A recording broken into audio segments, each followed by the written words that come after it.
రమదాన్ అంటే ఏమిటి అనే ప్రశ్నకు సమాధానం కేవలం ఒక నెల అని చెప్పడం చాలా చిన్న విషయం. రమదాన్ అనేది అల్లాహ్ సుబ్హానహు వ తఆలా తన బానిసల కోసం ప్రత్యేకంగా ఎన్నుకున్న ఒక పవిత్రమైన కాలం. ఈ నెలలో అల్లాహ్ సుబ్హానహు వ తఆలా మన హృదయాలను శుద్ధి చేయాలని కోరుకుంటాడు. మన జీవితం ఏ దిశలో సాగుతోందో ఆలోచించమని కోరుకుంటాడు. ఖురాన్ చెబుతోంది, ఈ రమదాన్ నెలలోనే ఖురాన్ అవతరించిందని. ఖురాన్ అంటే మానవ జీవితానికి పూర్తి మార్గదర్శకం. ఏమి చెయ్యాలి, ఏమి చెయ్యకూడదు అనే విషయాలను స్పష్టంగా చూపించే దివ్య గ్రంథం. అందుకే ఈ నెలకు అంతటి గౌరవం వచ్చింది. అల్లాహ్ సుబ్హానహు వ తఆలా ఎందుకు రమదాన్ను ప్రత్యేకంగా చేశాడు అనే విషయాన్ని అర్థం చేసుకోవాలంటే ఉపవాసం అంటే ఏమిటో తెలుసుకోవాలి. ఉపవాసం అంటే కేవలం తినకుండా ఉండడం కాదు. ఖురాన్ చెబుతోంది, ఉపవాసం మనకు తక్వా ఇవ్వడానికి విధించబడింది అని. తక్వా అంటే అల్లాహ్ భయం మరియు అల్లాహ్ మీద పూర్తి నమ్మకం. మనం ఒంటరిగా ఉన్నా అల్లాహ్ సుబ్హానహు వ తఆలా మనల్ని చూస్తున్నాడు అనే భావన. ఈ భావన మన జీవితంలో వస్తే మన ప్రవర్తన మారుతుంది, మన మాటలు మారుతాయి, మన ఆలోచనలు శుద్ధి అవుతాయి. అందుకే ఉపవాసం కేవలం శరీరానికి కాదు, మన హృదయానికి కూడా శిక్షణ. రమదాన్ నెలలో ఉపవాసం ఎందుకు ఫర్జు చేయబడిందో హదీస్ చెబుతోంది. ముహమ్మద్ సల్లల్లాహు అలైహి వసల్లం ఉపవాసం గురించి చెప్పారు, ఉపవాసం ఒక కవచం లాంటిదని. కవచం అంటే రక్షణ, పాపాల నుంచి రక్షణ, చెడు మాటల నుంచి రక్షణ, చెడు ప్రవర్తన నుంచి రక్షణ. ఒక వ్యక్తి ఉపవాసం ఉన్నప్పుడు అబద్ధం మాట్లాడితే లేదా చెడు పనులు చేస్తే అల్లాహ్ సుబ్హానహు వ తఆలా అతని ఆకలికి దాహానికి అవసరం లేదని హదీస్లో అర్థమొస్తుంది. అంటే ఉపవాసం మన ఆచరణను మార్చాలి అని స్పష్టంగా అర్థం. రమదాన్ నెలలో ప్రత్యేకత మరొకటి ఉంది. అదే రాత్రుల్లో ఒక రాత్రి 1000 నెలల కంటే శ్రేష్టమైనదిగా అల్లాహ్ సుబ్హానహు వ తఆలా ఖురాన్లో చెప్పాడు. ఆ రాత్రిని లైలతుల్ ఖదర్ అంటారు. లైలతుల్ ఖదర్ అంటే గౌరవం మరియు విలువ ఉన్న రాత్రి.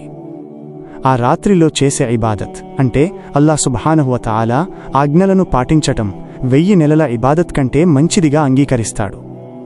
అందుకే ముహమ్మద్ సల్లల్లాహు అలైహి వసల్లం రమదాన్ చివరి 10 రాత్రుల్లో ఎక్కువగా ఇబాదత్ చేసేవారు.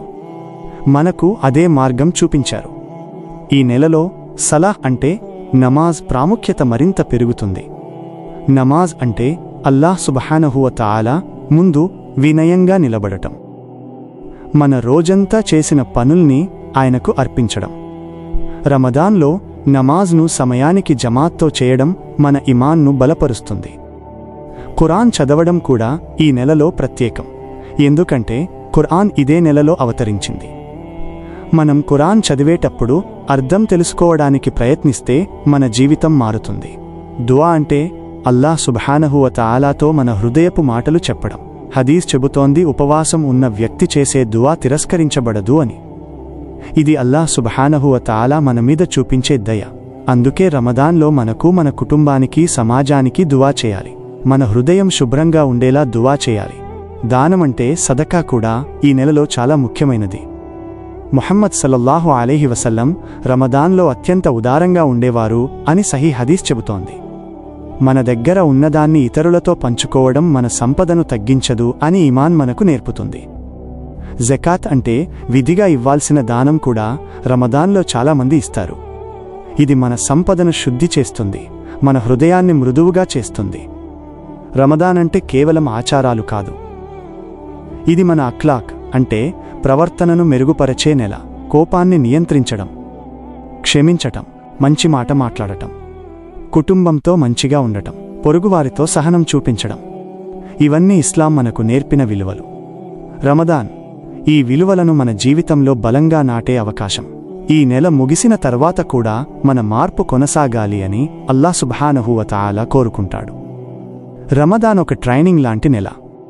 ఈ నెలలో నేర్చుకున్న క్రమశిక్షణ మిగతా నెలలలో కూడా ఉండాలి. అప్పుడే రమదాన్ నిజంగా మన జీవితాన్ని మార్చిన నెల అవుతుంది. ముగింపుగా ఒక ముఖ్యమైన విషయం గుర్తుంచుకోవాలి. రమదాన్ అల్లాహ్ సుబ్హానహు వ తఆలా ఇచ్చిన గొప్ప నిఅమత్ అంటే వరం.